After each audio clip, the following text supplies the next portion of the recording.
Esta vez vamos a completar lo que nos quedaba pendiente del anterior video, es decir, describir las generalidades de lo que atañe a la inmunidad específica como división del sistema inmune. Primero vamos a ver cuáles son las diferencias entre la inmunidad no específica y la específica. Estas diferencias se pueden englobar en tres esferas que son el reconocimiento, la manera en que se da el reconocimiento, la velocidad a la que estas reacciones tienen lugar y la manera en que se comportan tras la reexposición al microorganismo patógeno o la amenaza que se pretende neutralizar. El reconocimiento de la inmunidad no específica simple y llanamente discierne lo propio de lo ajeno, es decir, reconoce motivos moleculares que son propios de nuestro organismo y los discierne de aquellos que vienen del exterior y que por tanto pueden representar una amenaza. Por otra parte, la inmunidad específica puede reconocer patógenos particulares y por ello hace que la respuesta sea bastante más eficiente, ya que no moviliza una gran cantidad de recursos para atacar a un gran conjunto de microorganismos, sino que se dirige específicamente ante el que en ese momento se considera una amenaza. El reconocimiento de la inmunidad no específica, como habíamos visto, es primariamente extracelular, pero la inmunidad específica tiene la capacidad de atacar o reconocer y neutralizar amenazas que están en el medio extra e intracelular también, ya vamos a ver cómo. La velocidad de las respuestas de la inmunidad no específica es inmediata a rápida, inmediata desde el punto de vista que las barreras y los coadyuvantes de las barreras como el moco, los cilios, la lisocima, etcétera, que habíamos visto, están siempre presentes ahí, entonces la respuesta es inmediata. Y rápida desde el punto de vista que los elementos celulares de la inmunidad no específica, como los fagocitos y los granulocitos, actúan muy rápido. Por otra parte, la inmunidad específica tiene un periodo de retardo y es una respuesta bastante más lenta al compararse con la no específica, pero más eficiente como habíamos visto. Ante una reexposición a la amenaza, la inmunidad no específica actúa con la misma eficiencia que antes, pero la inmunidad específica aumenta su eficiencia por la génesis de células de memoria que hacen que cuando se vuelva a encontrar con el mismo patógeno haya más elementos celulares que puedan montar una respuesta más rápida y más eficiente frente al mismo. Entonces, vamos a hablar ahora sobre la inmunidad específica. Los principales elementos que constituyen la inmunidad específica para su estudio son el complejo mayor de histocompatibilidad, por una parte, y los elementos celulares que son los linfocitos. El complejo mayor de histocompatibilidad es un sistema de presentación antigénica, es decir, son unas moléculas que se unen o presentan antígenos a los linfocitos, a los elementos celulares de la inmunidad específica, de una manera muy especializada. Este complejo mayor de histocompatibilidad, también denominado proteínas del sistema HLA, o sí, a veces se los utiliza como sinónimos. HLA son las siglas en inglés del sistema de antígenos leucocitarios humanos. Es muy polimórfico, dado que deriva de varias proteínas que son el producto de genes que heredamos de nuestros dos progenitores y que se pueden recombinar para dar lugar a una cantidad, a una diversidad molecular muy alta, que hace que sea prácticamente imposible que un microorganismo no tenga alguna molécula que sea reconocida por una de las proteínas del CMH. Es un sistema que está especializado por el tipo de respuesta, es decir, ciertas moléculas del complejo presentan antígenos a ciertas células del sistema inmune para dirigir la respuesta hacia un tipo u otro. Y son moléculas que nos permiten hablar de identidad genética, es decir, cuando se habla de aloinjertos, del injerto de un órgano o de un tejido de un individuo de una especie a otro individuo de la misma especie, se puede discriminar o se puede predecir si es que va a haber rechazo en relación con estas proteínas, con estas moléculas. Los linfocitos, por otra parte, son los elementos celulares que son células mononucleares que tienen receptores únicos, a diferencia de los receptores generales, si se puede decir, o PRRs que habíamos visto en el anterior video y que tienen los elementos celulares de la inmunidad no específica. Son células que tienen una respuesta dirigida, como habíamos visto, hacia un microorganismo o hacia un patógeno en particular, y aumentan la eficiencia tras la reexposición por el hecho de que cuando hay una primera exposición se generan o aumenta el pool de linfocitos específicos para ese patógeno con las células de memoria. El complejo mayor de histocompatibilidad se divide clásicamente en las moléculas de tipo 1 y las moléculas de tipo 2. No son las únicas que existen algunas otras, pero estas son las principales para su estudio y las que con más frecuencia uno encuentra en la literatura. Las moléculas de tipo 1 se encuentran en todas las células nucleadas y sirven para presentar antígenos a los linfocitos cuando hay una infección intracelular, es decir, presentan péptidos endógenos. Endógenos no desde el punto de vista de que sean propios, sino desde el punto de vista de que han sido sintetizados dentro de esa célula que los está presentando. Y son aquellas moléculas encargadas de dirigir una respuesta citotóxica por parte de los linfocitos para acabar con la célula que está infectada y que sirve para la génesis de microorganismos, clásicamente virus.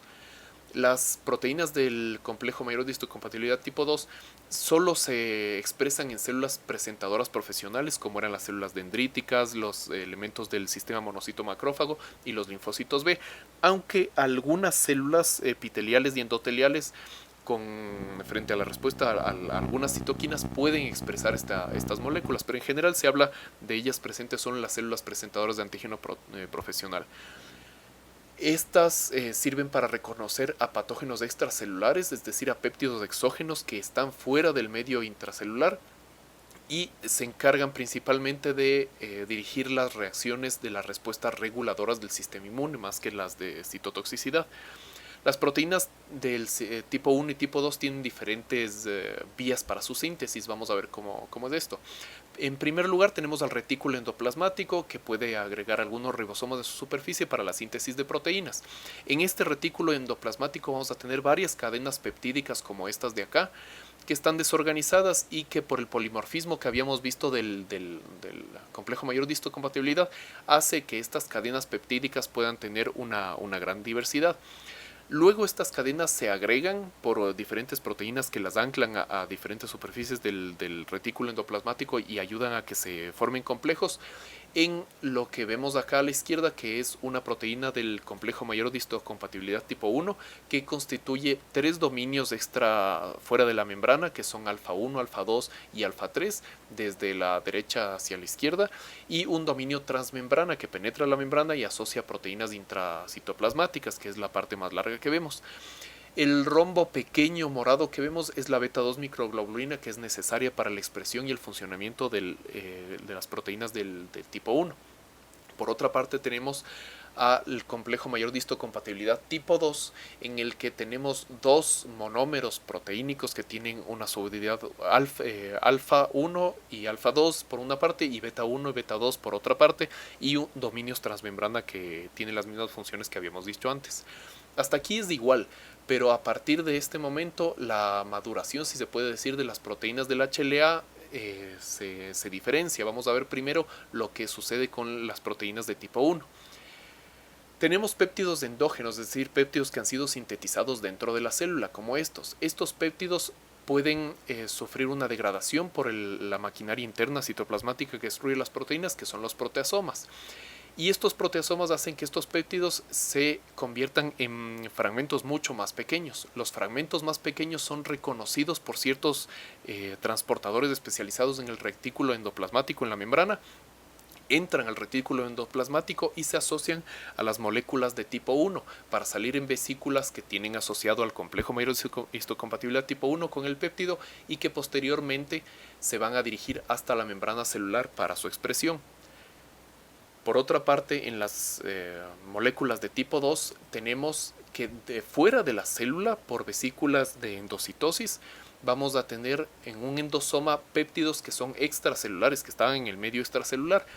y que se van a asociar a un lisosoma o a la simple maduración, si es que se puede decir, del endosoma, para convertirse en péptidos mucho más pequeños, en fragmentos mucho más pequeños por este ambiente más acídico de los endosomas a medida que pasan tiempo en el citoplasma. Y estos endosomas que tienen los péptidos no van a entrar directamente al retículo endoplasmático, sino que se van a unir a vesículas en las que salen las proteínas de clase 2. Estas proteínas hasta este punto van a estar protegidas, si es que se puede decir, por una proteína invariable que se denomina y que permite que el sitio donde se tienen que fijar los péptidos no sea ocupado por ningún otro péptido que esté en el retículo endoplasmático, como ocurría con las otras proteínas. Cuando sale del retículo endoplasmático las proteínas de tipo 2 y se unen a los endosomas, el ambiente acídico hace que la proteína invariable se vaya degradando y eventualmente sea reemplazada por uno de los péptidos de los endosomas. Entonces así tenemos la molécula de tipo 2 asociada al péptido y que que posteriormente será llevada y expresada en la membrana como en el caso anterior. Ahora vamos a ver un poco sobre los linfocitos. Las células del sistema inmune específico se clasifican en células T y células B. Los linfocitos T son aquellos que dan una regulación de respuesta inmune y se encargan de las reacciones de citotoxicidad. Son las que constituyen la división de la inmunidad específica que denominamos inmunidad celular. Estas células están circulando en los tejidos linfáticos secundarios, en la sangre y en la linfa, y suelen hacer un círculo completo por todos estos órganos en aproximadamente un par de días. Las células T no reconocen a los antígenos solos, sino solo los antígenos que se han unido a las proteínas del complejo mayor de histocompatibilidad. Entonces así no reaccionas frente a los antígenos que están libres en el medio extracelular, sino solo aquellos que son presentados. Por otra parte, las células B son las encargadas de la secreción de anticuerpos, entre otras funciones, y por tanto constituyen la base de la inmunidad humoral. Vamos a ver un poco de cómo se dan estas reacciones. Si tenemos por esta parte una célula presentadora de antígeno profesional, como habíamos visto, células dendríticas, linfocitos B o células del sistema monocito macrófago, en algunos casos inducibles, células epiteliales o endoteliales, y por otra parte un linfocito T CD4, que es la división de los linfocitos T que se denominan cooperadores o orquestadores de la respuesta inmune, tenemos que la célula presentadora de antígeno va a expresar en su superficie a moléculas del tipo 2 con antígenos y que van a ser presentadas y reconocidas por el receptor de célula T de el linfocito CD4, que es este de acá. El linfocito CD4 solo va a reconocer su receptor de célula T a los complejos mayores de histocompatibilidad tipo 2, y no solo que va a reconocerlos a ellos, sino que solo los va a reconocer cuando están unidos a un péptido clave que permita su reconocimiento. Para la activación de los linfocitos T se necesita además que hayan otras señales, que es lo que denominamos segundas señales, y de los cuales hay alguna diversidad de ellas para que se puedan activar y ejercer sus acciones. Los linfocitos T de tipo CD4 tienen un gran polimorfismo de receptor que equivale, si se puede decir, al polimorfismo del complejo mayor de histocompatibilidad, y están encargados de la cooperación inmunológica. Se dividen en estirpes de células CD4 TH1 y TH2 que respectivamente regulan la respuesta celular, es decir, la acción de los fagocitos y de la inmunidad celular específica, y humoral, la TH2, es decir, la secreción de anticuerpos. Por otra parte, tenemos a una célula nucleada cualquiera y un linfocito CD8 que interactúan de una manera bastante similar a la que habíamos visto, pero con con moléculas del complejo mayor de histocompatibilidad tipo 1. Una vez que esto se reconoce por el receptor específico de los linfocitos T de tipo CD8, se dan acciones citotóxicas, es decir, supresión de las células que tienen una infección viral o que son células tumorales, y de esa manera sirven para erradicar esas amenazas. Y para erradicar a los reservorios en donde estaban produciéndose, por ejemplo, los virus u otros patógenos intracelulares. Por otra parte, tenemos a los linfocitos B que tienen en su superficie receptores para estos antígenos extracelulares. Estos antígenos extracelulares no solo son extracelulares, sino que no están procesados en lo absoluto, es decir, tienen una conformación tridimensional que debe ser reconocido por estos receptores especiales de los linfocitos B, que no son sino inmunoglobulinas de membrana. Estas inmunoglobulinas pueden reconocer motivos tridimensionales y péptidos más grandes que en el caso de los linfocitos T. Y una vez que lo reconocen, pueden producir inmunoglobulinas, pueden realizar cambios de clase, es decir, de lo que producían un tipo de inmunoglobulinas, cambiar a otro tipo de inmunoglobulinas. Y estas inmunoglobulinas van a tener varias funciones, como son la opsonización, es decir, hacer a los patógenos más atractivos para las células fagocíticas, y la activación del complemento por la vía clásica, es decir, los anticuerpos pueden eliminar amenazas sin necesidad de que un elemento celular colabore. Por otra parte, como habíamos dicho, los linfocitos B también son células presentadoras de antígeno profesional, entonces colaboran también en este tipo de reacciones con la inmunidad celular específica. Bien, este ha sido un enfoque muy rápido y muy general sobre la inmunidad específica. No olviden seguir a DocFico en el blog de docfico.net o a través de la página de Facebook o el canal de YouTube.